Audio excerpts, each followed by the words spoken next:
Good morning, everyone, and welcome to Transpicuous News. It is Tuesday, March 29th here in the land of Oz, Monday, March 28th in Europe and North America. I thought I'd just do a little quick rundown of some of the news that's been going on this week. The wild, the weird, the wacky, the not so wonderful.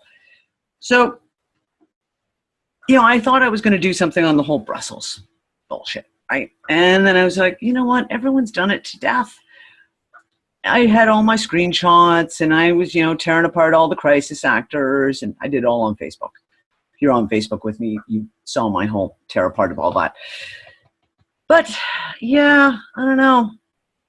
Everyone's already done it to death. I got a few things though. I mean, just a few things because, on the round table, Lisa and I talk about transparency, and we talk about how we've been demanding transparency.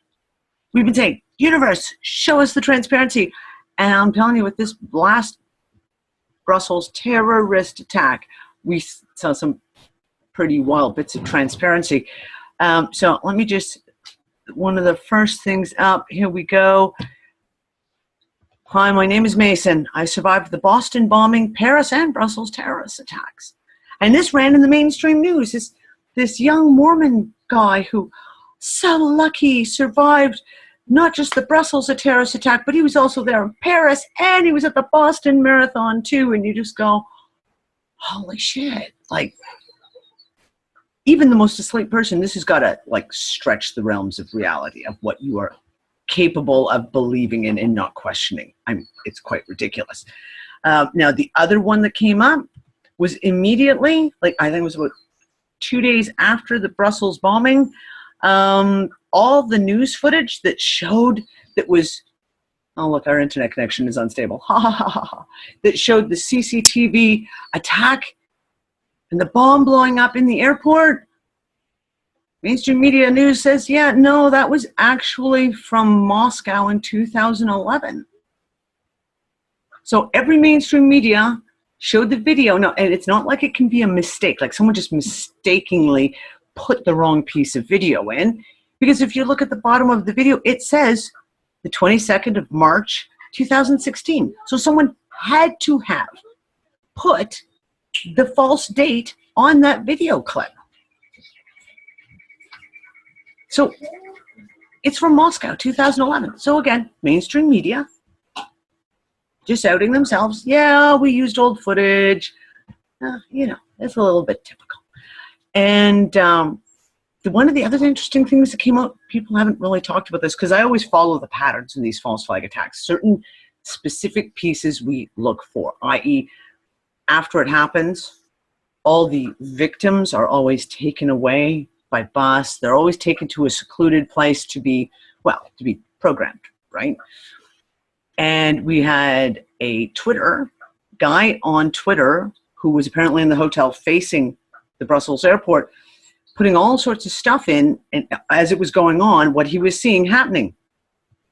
And it says the hotel is being used as an evacuation and casualty center.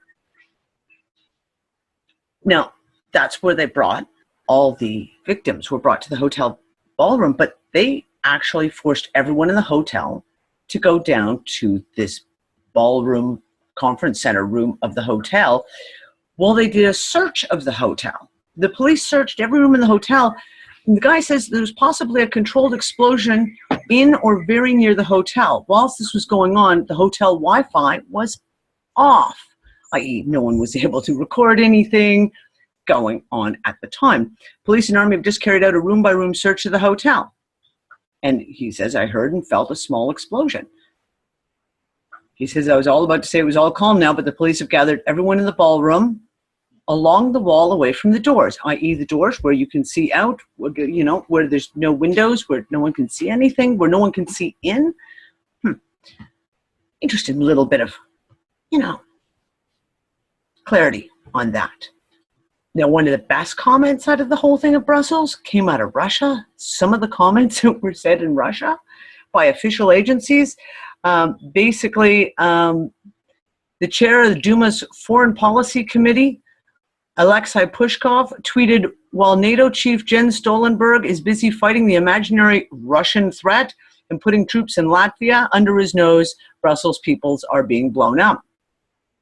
Then the head spokeswoman for foreign affairs, for Russian foreign affairs, says you can't support terrorists in one part of the globe and not expect them to appear in others. That was pretty much within hours of the so-called terrorist attack. So we're going to go over to the internet here, and we're going to take a look.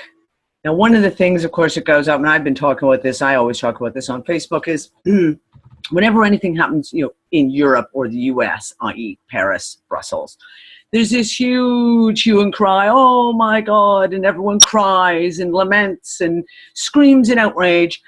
And yet, when it happens in other countries, third world countries, developing nations, no one says jack shit. RT ran a story yesterday, the 5 deadly terror attacks which failed to grab the world's attention, like Brussels and Paris, talking about what happened in Nigeria, 80 killed, children burned to death. That was in January. Not a single thing, hardly a mention. Iraq, 29 dead after the suicide bomber. Hold on. Pakistan, just this weekend, Easter suicide bomb kills 70 people, mostly women and children at a park. Again, it gets a mention. You don't see anyone screaming and hollering about it. So, really, I don't understand how people can be so numb to what goes on everywhere else in the world. And yet, as soon as it happens, I'm sorry, I'm going to call it for what it is. As soon as it happens to the white people, oh, everyone scream and shout and mourn and lament. It's kind of just a terrible thing. Moving on, that's all I want to say about Brussels. It was a false flag attack. We all know it was. It was poorly carried out. Ridiculous. Anyways, this is a new one. This actually just came in, and this is kind of interesting. Shots fired at campers and hikers in Apple Valley, Hot Springs, California. Armed terror cell is arrested near Los Angeles. Now, what they're saying is basically these terrorists started firing rifles at campers and people who were hiking. All the pictures are here. Now, this has all been done by apparently one of the victims posted all these pictures. Now, you'd think that this would have gotten some kind of attention, because I went to do a little Google search on it, and basically, other than a couple of mentions in really, really small local news agencies, yeah, nothing. So my question is this a failed false flag? Was this one that was all set up and somehow it didn't go off as it was supposed to have? So now they just kind of brush it under the carpet? Oh, let's just put that under the carpet. We've seen this happen before. We've seen this happen before, where something doesn't go off quite the way obviously they planned, and it just gets pushed under the carpet. Let's not talk about this anymore. Not at all. So, moving along. The big news in the anti-vaccine world is, of course, Robert De Niro. The Tribeca Film Festival was going to do the Vaxxed movie, was going to be launched. And, of course, due to the controversy, the screaming, the yelling, and, of course, all the pressure from Big Pharma and their paid stooges and government agencies, Tribeca Film Festival has pulled the anti-vaccination documentary out of the film festival, and they're not going to be showing it. Now, I know a lot of people are really, really up in arms. I have a more positive take on this, and that is that the pulling of the movie from the film festival is actually caused so much more media attention and public attention that I think that when it is launched, the launch will be probably 3 times more successful than it would have been if it had been in Tribeca. So much attention has been drawn to this. So much attention has been drawn to the dirty, underhanded double playing of, oh, we're not going to do this, and no, you can't show this because, the people, they don't have a right to, make their own decisions. So I think this is one of those things that could actually go to the positive side when we look at it. And on the flip side of that, though, I want to talk about something else. Bear with me. Where are we? Is it this one? No, hold on, guys. Here we go. You have, on the flip side of this, you have this huge hue and cry going on. Everyone's cheering. We won in the States. Congress lost the vote on instituting the DARK Act, which is the GMO Labeling Act that they've been pushing. Everyone's been saying, we've won, we've stopped the DARK Act. They can't go against all the GMO labeling. And it follows through with this. We've got all these companies are now announcing, oh, we're going to label our GMOs. So Kellogg's, ConAgra, General Mills, Mars, Campbell's Soup, all these guys going to label their GMOs. Well, I'm going to play the pessimist, because I do. Devil's advocate. I haven't had a chance to go and look at this because I'm down another rabbit hole at the moment that's kind of taken up all my time for the last week and a half. I guarantee, though, if we go looking, we're going to discover that very, very quietly in the background, the legal definition of GMO has just been changed. So these guys can now say things like, oh, we'll label our GMOs, but they will have changed all the underlying laws of what constitutes a GMO. And that's why these guys are moving forward this way. So, yeah, MSG, et cetera, et cetera, et cetera. So, just saying, I haven't had a chance to look into this myself yet. Like I said, I've been really, really swamped, but I'm almost 99% positive we'll find out that the legal definition of GMO has been changed. And that's why all this stuff is going through right now. So going back over here, oh, let's see. This is really, really interesting. Oh, this video is going to play on me. Hold on, guys. Let's stop this because it's just a pain in the butt. You remember back in 2011, the Republican Gifford, that was her name, Jillian Gifford, I think it was. She got shot. There was a guy, it was a big, huge shooting that happened. And Gabrielle Giffords, that's it. She gets shot, not critically. She gets shot, though. It causes a huge hue and cry. The guy kills 6 people, etc. Well, apparently, a lawsuit has been launched, purportedly. Oh, hold on, guys. Oh, look, flu vaccinations from our qualified experts. Yeah. And it's an ad. Seriously? Oh, look at that. They block it out that you can't even turn off the damn freaking commercial for flu shots. How sad is that? Anyways, apparently this guy who's serving a life sentence in jail, purportedly, has launched a lawsuit against Gabrielle Giffords. He's claiming that she was never shot, ever, that he is a victim of MK Ultra mind control, that this was basically all a false flag attack. Also claims that her husband, her husband is a NASA astronaut, and he's one of the ones responsible for putting the satellites up in the air that send out mind control signals. Now, there's a whole bunch of ins and outs on this. They're saying, oh, it's fraudulent. He didn't file this claim. Someone else filed it on his behalf. But it's interesting, in the mainstream reporting of it, while they're going on about, oh, it's fraud, it's not real, they have given it a case number, and a judge is reviewing the case. So if it's just a hoax, like they're trying to say it is, why is the judge reviewing the case? And why does it have a court file number? What's more interesting is last week, you may remember back, I didn't cover it because it was just yet another one of those crazy ones.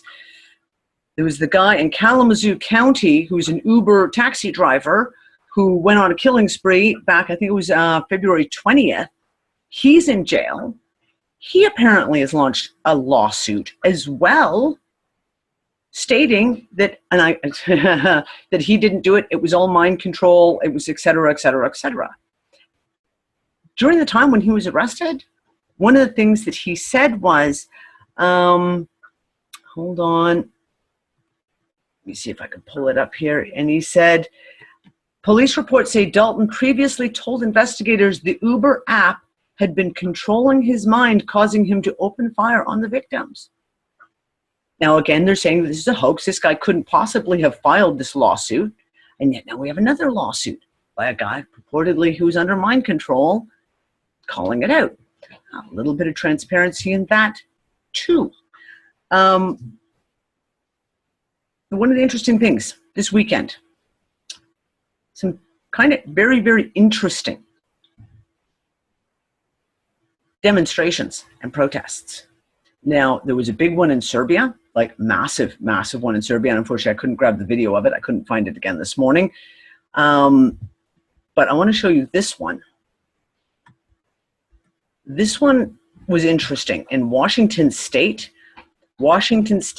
gun owners staged the largest felony civil disobedience rally in America's history. Basically, at the end of this massive rally, they all burned their concealed permits and signed a petition basically saying, we will pledge our blood, we will not comply.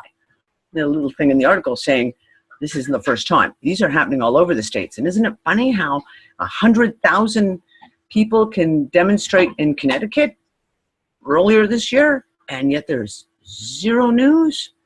Zero? Kind of like when the 50,000 Orthodox Jews marched in protest against Israel in New York 2 weeks ago, and there was no news. Interesting. Here's another one that has zero news on it. I'm going to play you guys a little video. This was Sunday in Yemen. I've never seen anything like this. And I mean, you know me, I've seen a lot of frickin' protests. This is unbelievable. I'm going to play you this little bit of this video of downtown Yemen and the protest against the US, Israel, and Saudi Arabia.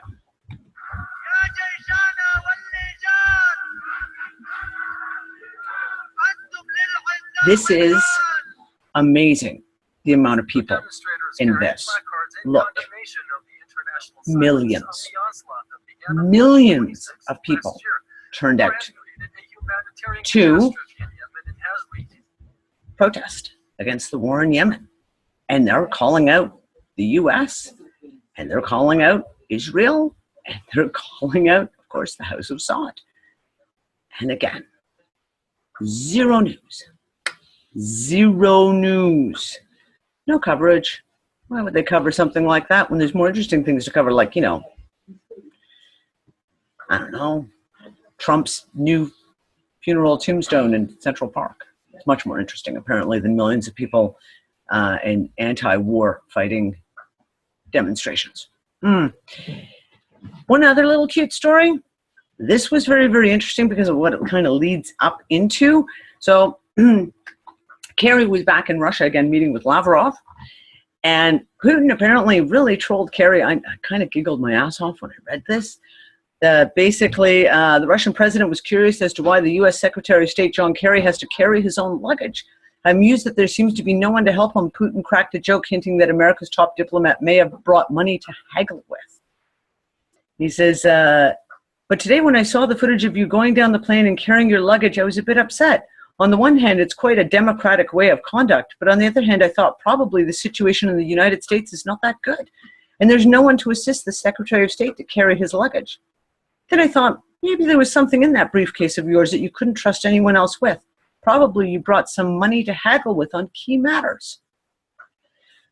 Kind of an interesting statement to make. But coming back, though, is John Kerry quips back, when we have a private moment, I'll show you what's in that briefcase, and I think you'll be surprised pleasantly. Really? And of course, we don't know what's in the suitcase. But here's the thing. We have interesting story from Dave Hodges from the Common Sense Show about how he went to the bank on Thursday to go take out $1,500, and he ran into some seriously disagreeable bankers who didn't want to give him his money. As a matter of fact, they kind of threatened to call the police on him and the IRS if he didn't fill out this form with full information of what he was going to do with his whole whopping $1,500 he was withdrawing from his account. Needless to say, he handled it quite smoothly. It's worth a giggle if you want to read it. But again, got this morning. This is well worth noting, and this is really important. This is from a personal friend of mine. This isn't a hearsay. This isn't a, oh, you know, someone said this and I saw this on the internet. This is a letter a friend of ours got. Pardon me while I grab my glasses so I can actually read said letter. Okay? Due to the state of Oklahoma, 2 revenue failures, the Department of Human Services is experiencing a budget shortfall for the current fiscal year through June 30th, 2016, which means this quarter, no money. Because of the shortfall, we have made it the difficult decision to postpone all state supplement payments until July 1st, 2016. This means that the SSP payments you would have received in the months of April, May, and June are being held, and the money will be posted to your MasterCard or deposited to your bank account on July 1st, 2016. We apologize for this delay in payment. Okay. This is unbelievable. I mean, first of all, it's not even a personalized letter. This is obviously a mass-produced letter going out to everyone. Everyone. Oklahoma has no money for state benefits. So this is a disability payment. And I'm really in awe to say that the group of amazing people that we have in the Unfuckers room have come together to help this friend of ours out, to make sure that she's looked after during this time when she's going to have no money. Stuff about Kansas, doesn't have any money. Michigan, Oklahoma, not paying disability benefits because they have no money for this upcoming quarter. These are pretty big things of note. And wow, just what exactly does that say to what's going on in the U.S.'s finances? Gotta wonder. And the last thing I'm going to talk about, oh, and I know we're going to get into this on the One People's Roundtable show. We talked about this a little bit. The Temple of Baal is coming to New York City and London. So the arches from the entryway arches for the Temple of Baal in Palmyra, Syria, are going to be reconstructed in New York City and in London. But that's not all. They're also going to be building these archways, entryways, doorways in hundreds of cities around the world. Now, it's like I said, I was reading this and just going, like, do people not know who Baal is? Like the history of what Baal worship was in ancient Babylon, etc., as in human sacrifices, babies sacrificed ritually, orgies on the altar, the whole bit.